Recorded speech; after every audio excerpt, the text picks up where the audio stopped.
Hello students, good morning, welcome to कोटोपस। तो जो आज का हमारा डिस्कशन टॉपिक रहेगा दैट इज वेक्टर रिजोल्यूशन। और वेक्टर रिजोल्यूशन क्या होता है, जैसे हमने अब तक क्या पढ़ा था, रिजल्टेंट ऑफ वेक्टर निकाल रहे थे हम, एक वेक्टर का दूसरे वेक्टर के साथ एडिशन सब्ट्रैक्शन कर रहे थे। मींस जो भी रिजल्ट निकल रहा था हम एक कॉमन वेक्टर, कंबाइंड वेक्टर हम क्या कर रहे थे, उसका फाइंड आउट कर रहे थे। ठीक है, अब हम क्या पढ़ेंगे, वेक्टर रिजोल्यूशन मींस अपोजिट पढ़ेंगे उसका। हमारे पास कोई वेक्टर गिवन होगा इस टाइप से, और हमें क्या फाइंड आउट करना है कि उसके कंपोनेंट्स फाइंड आउट करने हैं कि कैसे कैसे इस वेक्टर के हम कंपोनेंट कर सकते हैं। ये हमारे पास मान लिया कोई भी एक वेक्टर है, इसको हम ऐसे भागों में तोड़ें कि इसके बराबर और वेक्टर आ जाए हमारे पास। ठीक है, मींस जैसे हमने ए और बी को जोड़ा था और ये हमारे पास रिजल्टेंट आर आ गया था। अब हम क्या कर रहे हैं, इस आर को वापस तोड़ रहे हैं। ठीक है, रिजोल्व कर रहे हैं। कैसे कैसे, इसको हम कितने वे में तोड़ सकते हैं बेटा, अगर मैं यहां से यहां बनाऊं इसको, ठीक है, तो एक वेक्टर ये बन गया और एक वेक्टर ये बन गया, हमारे पास दो वेक्टर हो गए। ठीक है, एक तरीका तो ये हो गया रिजोल्व करने का, ऐसे भी तोड़ दिया मैंने इसको। यहां भी रिजोल्व कर सकते हैं, एक वेक्टर ये हो जाए और एक वेक्टर ये हो जाए, एक मेथड ये हो गया। एक मैंने ऐसे रिजोल्व कर दिया कि यहां से यहां तक। ठीक है, तो कितने वे हैं यहां पर हमारे पास रिजोल्व करने के, तो देयर आर इनफाइनाइट वे। ठीक है, काफी सारे मेथड हैं जिसमें हम क्या कर सकते हैं, इसको रिजोल्व कर सकते हैं। जैसे मैंने कहा कि 20 है, 20 को आप रिजोल्व करो, दो पार्ट के अंदर रिजोल्व करो कि ऐसे पार्ट होने चाहिए कि उनका सम कितना आ जाए, हमारे पास 20 आ जाए। तो 1 + 19, 2 + 18, 3 + 17, तो कितने सारे वेज हैं हमारे पास कि जो हमारा रिजल्टेंट आएगा वो कितना आएगा, 20 आएगा। तो इन सेम मैनर हमारे पास कितने सारे वे हैं, काफी सारे वे हैं जिनसे हम क्या कर सकते हैं, इस आर को तोड़ सकते हैं ऐसे दो पार्ट के अंदर कि रिजल्टेंट क्या आए, सेम आए। क्योंकि ये भी क्या कर रहा है, ट्रायंगल लॉ को ओबे कर रहा है, ये भी क्या कर रहा है, ट्रायंगल लॉ को ओबे कर रहा है, ये भी क्या कर रहा है, ट्रायंगल लॉ को ओबे कर रहा होता है। क्लियर? तो इस टाइप से हम क्या कर सकते हैं, काफी सारे इनफाइनाइट वे हैं that we can resolve a vector into two components. ठीक है, अब 3 में कहे तो 3 में भी ऐसे भी कर सकते हैं हम, इस टाइप से एक वेक्टर ये हो गया, एक वेक्टर ये हो गया, एक वेक्टर ये हो गया। तो काफी सारे मेथड है बेटा। तो लेकिन हमने क्या सोचा कि भाई ऐसे नहीं, ऐसे तो काफी सारे हो जाएंगे। ठीक है, तो हमारे पास क्या आया कि भाई हमें रेक्टेंगुलर कंपोनेंट चाहिए। कौन से कंपोनेंट बेटा, रेक्टेंगुलर कंपोनेंट्स चाहिए। तो रेक्टेंगुलर कंपोनेंट्स ऑफ वेक्टर, ठीक है, ये हमारे पास इंपॉर्टेंट पॉइंट बन जाएगा। ठीक है, क्लियर है बच्चे?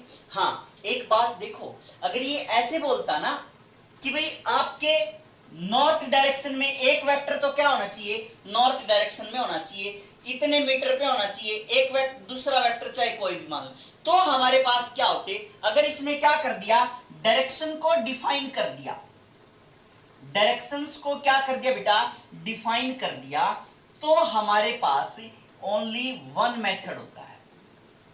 ठीक है, इसने ये डायरेक्शन डिफाइन कर दी कि भाई इतने डिग्री पे ये होना चाहिए, इतने डिग्री पे ये होना चाहिए, तो हमारे पास एक मेथड होता है सिर्फ कि भाई उस वे में से ही हम क्या कर सकते हैं, इसको रिजोल्व कर सकते हैं। अगर इसने ये पूछा सिंपल की टू पार्ट्स में रिजोल्व, तो देयर आर इनफाइनाइट। क्लियर बच्चे? तो अब हम किसकी तरफ आ रहे हैं, रेक्टेंगुलर कंपोनेंट्स की तरफ जा रहे हैं। मींस हमारे पास ये वेक्टर था आर, इस टाइप से हमने कंसीडर किया इसको। अब आपने इसको रिजोल्व करना है। रेक्टेंगुलर का मतलब क्या है, जैसे रेक्टेंगल होती है बेटा, रेक्टेंगल होती है, ठीक है, उसके ये जो एंगल होते हैं, कितने का एंगल बना रहे होते हैं, 90 डिग्री का। तो मींस हमने ऐसे ही दो वेक्टर रिजोल्व करने हैं जो आपस में कितना एंगल बना रहे हो, 90 डिग्री का एंगल बना रहे हो। ठीक है, तो हम कैसे रिजोल्व कर सकते हैं, मान लिया ये वेक्टर हमने किसके अंदर रख दिया, ओरिजिन के अंदर रख दिया, यहां पे इस टाइप से ये वेक्टर r था हमारे पास। ठीक है, ये x कंपोनेंट मान लिया और ये हमने क्या मान लिया, y डायरेक्शन मान लिया। ठीक है, और ये बोल दिया कि भाई आप इसको r है जो हमारे पास, इसको आपने क्या करना बेटा, रिजोल्व करना है, तोड़ना है। ये किस किस डायरेक्शन में ब्रेक हो सकता है, मतलब रेक्टेंगुलर कंपोनेंट्स हैं तो एक्स और वाई के अलोंग ही हम क्या करेंगे बेटा, रिजोल्व करेंगे, जो आपस में क्या होंगे, परपेंडिकुलर होंगे। तो हमने ये सोचा कि भाई एक्स डायरेक्शन के साथ ये एंगल कितना बना रहा है, थीटा बना रहा है, ठीक है। तो यहां इससे हमने क्या करा, परपेंडिकुलर डाल दिया, तो ये कंपोनेंट यहां तक का हमने क्या मान लिया, यहां पे आर एक्स मान लिया। सिमिलरली यहां जो कंसीडर किया ये हमने क्या मान लिया, आर वाई मान लिया। क्लियर है बच्चे। तो अब देखो हमने क्या किया, इसको रिजोल्व किया है, ऐसे ट्रायंगल लॉ को क्या कर रहा है, ये फॉलो कर रहा है। मींस ऐसे कंपोनेंट जो आपस में क्या है, परपेंडिकुलर हैं, तो ये कंपोनेंट आर एक्स और आर वाई आपस में क्या है बेटा, परपेंडिकुलर हैं, और ट्रायंगल लॉ को भी क्या कर रहा है, ये ओबे कर रहा है, ठीक है। मींस हमने क्या किया, ऐसे नहीं भाई, ऐसे हम एक कितने भी हो सकते हैं, तो हमने रेक्टेंगुलर की फॉर्म में लेके आएंगे। रेक्टेंगुलर में ये हमने क्या कर दिया, स्टैंडर्ड बना दिया कि भाई ऐसे ऐसे एक्स डायरेक्शन में और वाई डायरेक्शन में ऐसे ऐसे। तो अब आप आर एक्स की वैल्यू अगर आप फाइंड आउट करो, ये हमने क्या मान लिया, इस डायरेक्शन में आर एक्स मान लिया, इस डायरेक्शन में क्या मान लिया, आर वाई मान लिया। तो अगर आप इसमें फाइंड आउट करोगे तो are x divide by r, base divide by hypotenuse, क्या बन गया हमारे पास, cos theta. This implies r x is equal to क्या आ गया हमारे पास, आर cos थीटा आ गया, ठीक है। अब r y divide by r करोगे तो r y divide by r करोगे तो क्या आ जाएगा हमारे पास, साइन थीटा आ जाएगा। मींस आर वाई किसके इक्वल आ जाएगा, आर साइन थीटा के इक्वल आ जाएगा, ठीक है। मींस जो एक्स डायरेक्शन का कंपोनेंट है that is r cos theta बन गया, और वाई डायरेक्शन का जो कंपोनेंट यहां निकल के आया that was r sine theta हो गया। क्लियर बच्चे बात, ठीक है। अब उसके बाद देखो हमने और क्या किया,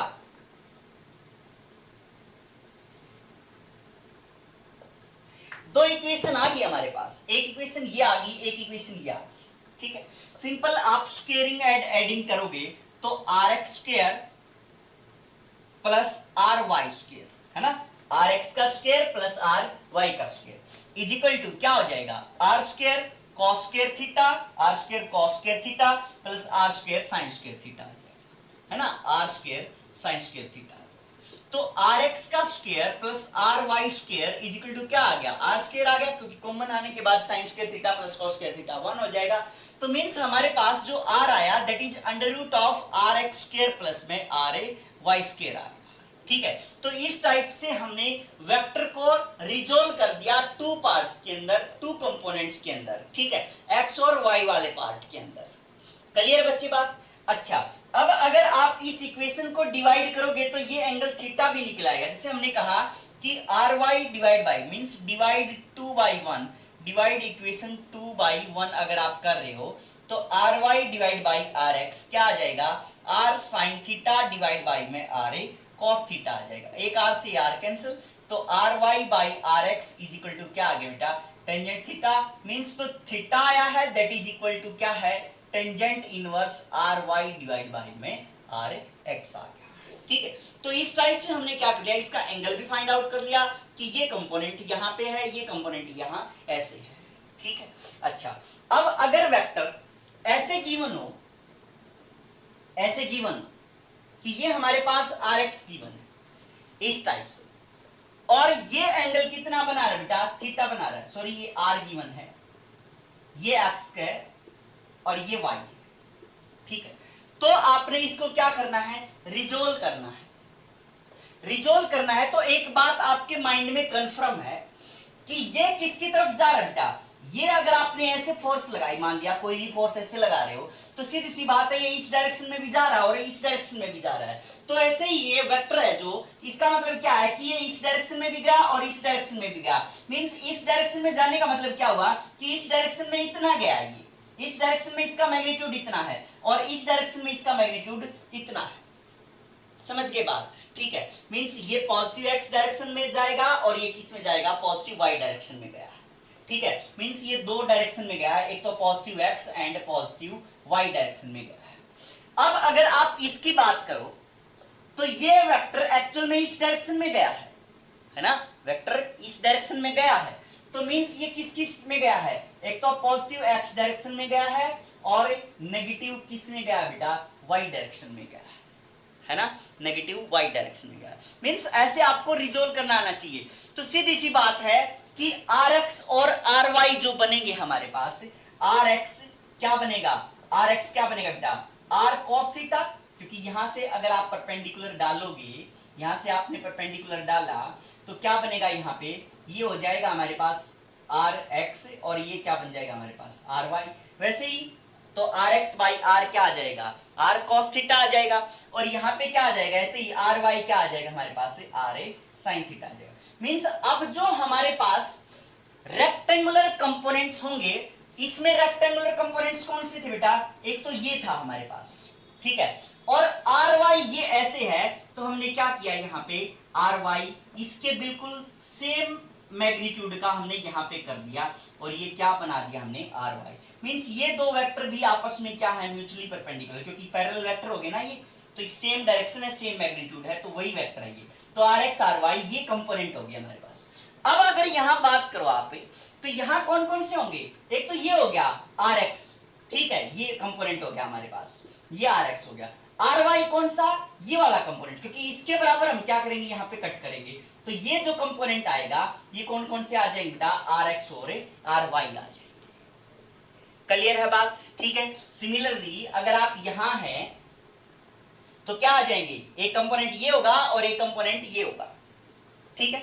ऐसे ही अगर आप यहां पे हैं तो एक कंपोनेंट ये होगा और एक कंपोनेंट ये होगा, ठीक है।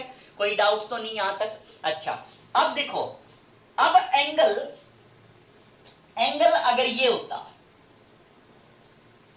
एंगल अगर ये होता, मान यहां शो कर रहा हूं, ठीक है, ये अल्फा, ये थीटा की बजाय यहां थीटा होता, ठीक है। तो जो थीटा के साथ है, ये जो थीटा के साथ है, तो यहां हम परपेंडिकुलर डाल के रिजोल्व करते। मींस अलग से करके दिखा रहा हूं मैं इसको यहां पे, कि भाई मान लिया कि ये हमारे पास ऐसे है, ये हमारे पास आर है, तो यहां आपने एंगल थीटा बना दिया, तो इसके ऊपर आपने क्या किया, परपेंडिकुलर डाल दिया, तो ये हमारे पास क्या है, आर वाई आ गए, यहां पे आर वाई आ गए। तो आर वाई ये क्या बन गया, अब बेस बन गया, डिवाइड बाई में आर क्या आ गया, कॉस थीटा आ गया। तो r y is equal to क्या आ गया, आर कॉस थीटा आ गया। कहीं ये मत समझ लेना आप कि हर बार ही आर एक्स क्या आएगा, आर कोस थीटा आएगा, ऐसा नहीं होता है कि भाई हर बार R x is equal to R cos theta, नहीं होता है। हाँ ये कंफर्म है कि जिसके साथ थीटा होगा वो कंपोनेंट क्या होगा, कोस में बन जाएगा, है ना।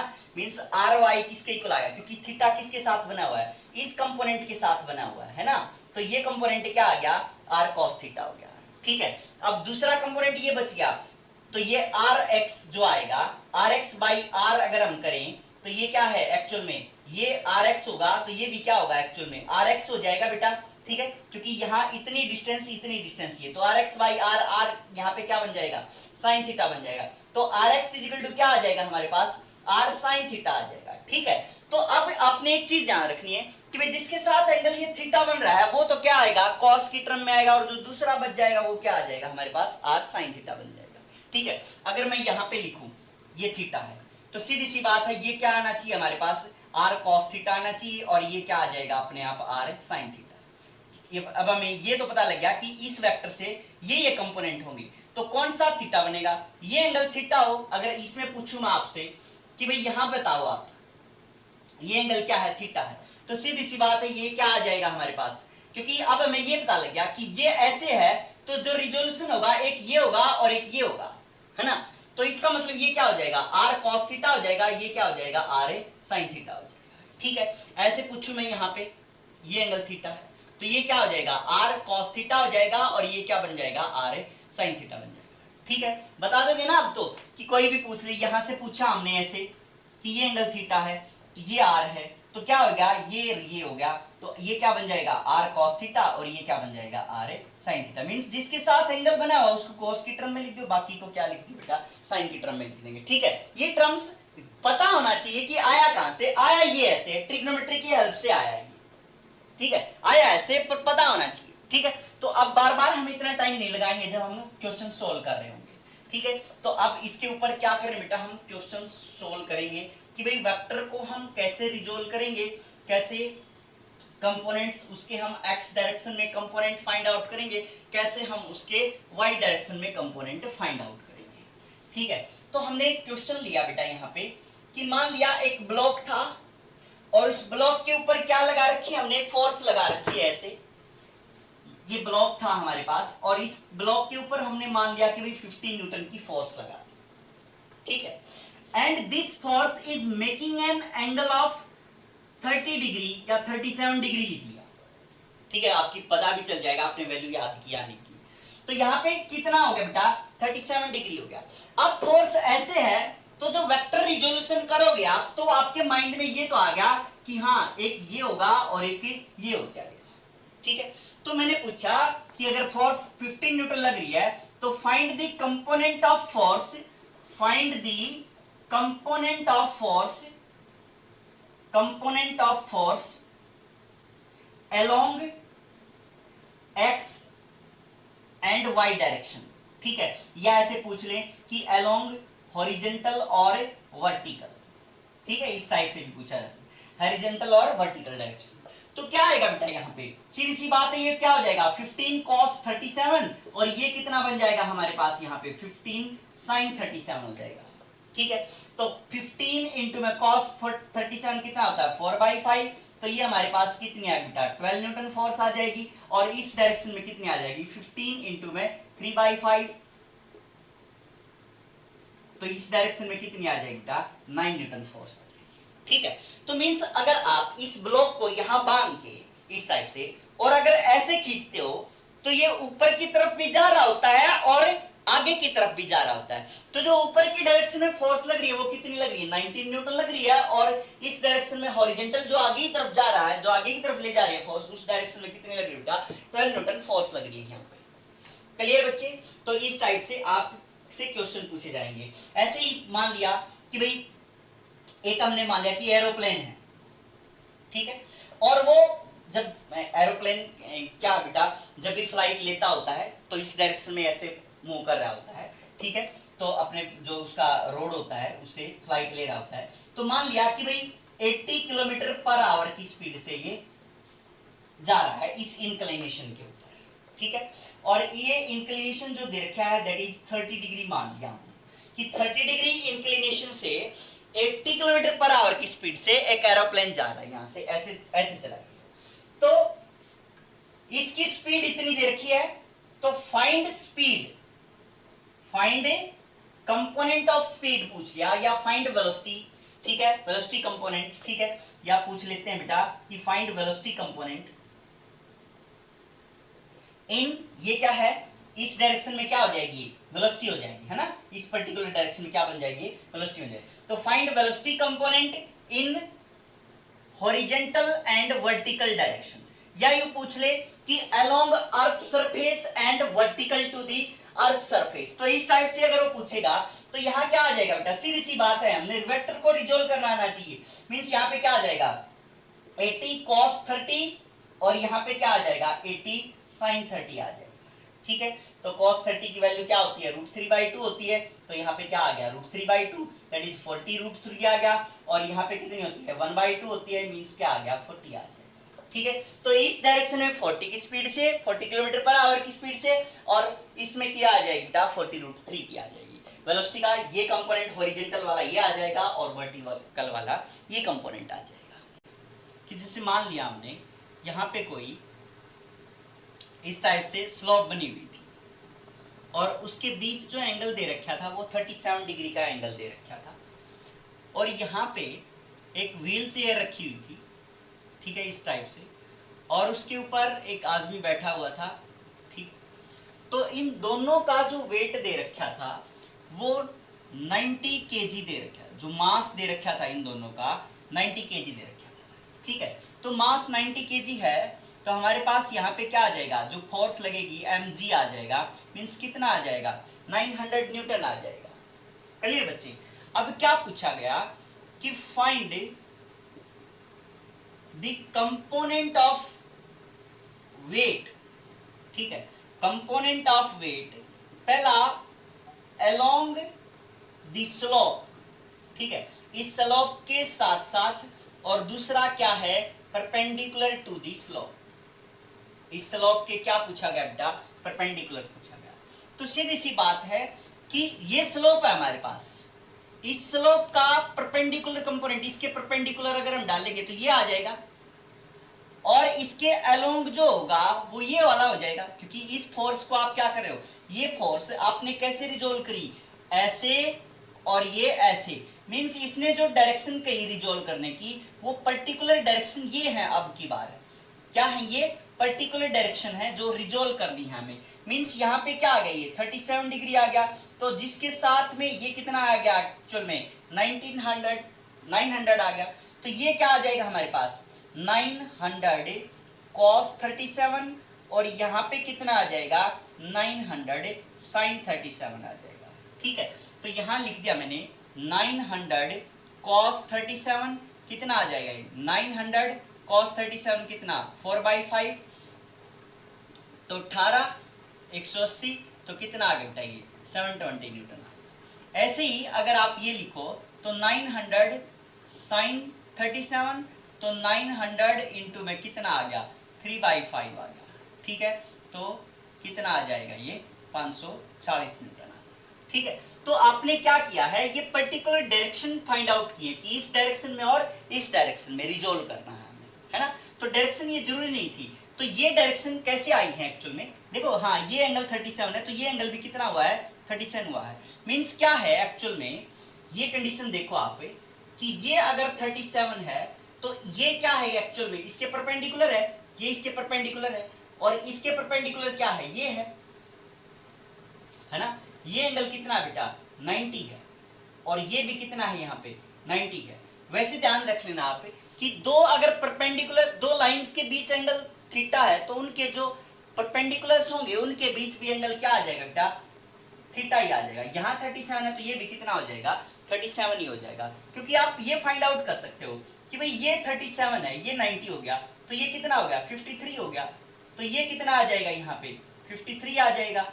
ये जो एंगल बनेगा मींस ये वाला जो एंगल है इन दोनों के बीच वाला, ये क्या आ जाएगा 53 आ जाएगी, ये 90 है, तो ये क्या बच गया 37 बच गया। ठीक है, तो ज्योमेट्री से भी आप ऐसे से सोल्व कर सकते हो कि ये जो एंगल आएगा इनके बीच में 37 आएगा, उसके हिसाब से आपने क्या कर दिया, इसको रिजोल्व कर दिया। ठीक है, तो नेक्स्ट मान लिया कि यहाँ पे इस टाइप से, ठीक है, BM शर्मा बुक बेटा उसका क्वेश्चन है ये, क्या कह रहा है कि एक आदमी है, ठीक है, और वो बोट से जा रहा है, और जो बोट की स्पीड दे रखी है, बोट जो नॉर्थ वेस्ट डायरेक्शन में जा रही है, ठीक है, और बोट की स्पीड कुछ भी मान लो, जैसे हमने मान ली 20 किलोमीटर पर आवर मान, ठीक है, तो ये क्या है बेटा बोट की स्पीड है, वेलोसिटी है, ये डायरेक्शन हो जाएगी, क्योंकि स्पीड अगर मैं लिखूंगा यहाँ पे तो 20 किलोमीटर पर आवर होगी, डायरेक्शन क्या है नॉर्थ वेस्ट डायरेक्शन में, ठीक है, तो वेलोसिटी क्या होगी बेटा 20 kilometre per our in north west direction. ठीक है, तो अब मैं यहाँ पे नॉर्थ वेस्ट का मतलब east west north and south, इस टाइप से बोल दिया बेटा, ईस्ट वेस्ट नॉर्थ साउथ। तो यहां नॉर्थ ईस्ट नॉर्थ वेस्ट का मतलब इस डायरेक्शन में जा रहा है, नॉर्थ वेस्ट का मतलब अगर नॉर्थ वेस्ट में एंगल नहीं दिया है तो सिंपल सी बात है बेटा, बिल्कुल मिड वाली कंडीशन हम चूज करेंगे कि इससे 45 इधर और 45 इधर होगा। ठीक है, तो ये नॉर्थ वेस्ट डायरेक्शन का मतलब है। अगर नॉर्थ ईस्ट पूछे तो ये वाली बिल्कुल मिड वाली लाइन होगी, ऐसे अगर ये साउथ ईस्ट पूछे तो ये वाली, और ये वेस्ट साउथ पूछे तो ये वाली आ जाए। ठीक है, अच्छा अब यूं कहा गया कि भाई जो शोर लाइन है मींस जो पानी बह रहा है, ठीक है, वो किस में है बेटा 15 डिग्री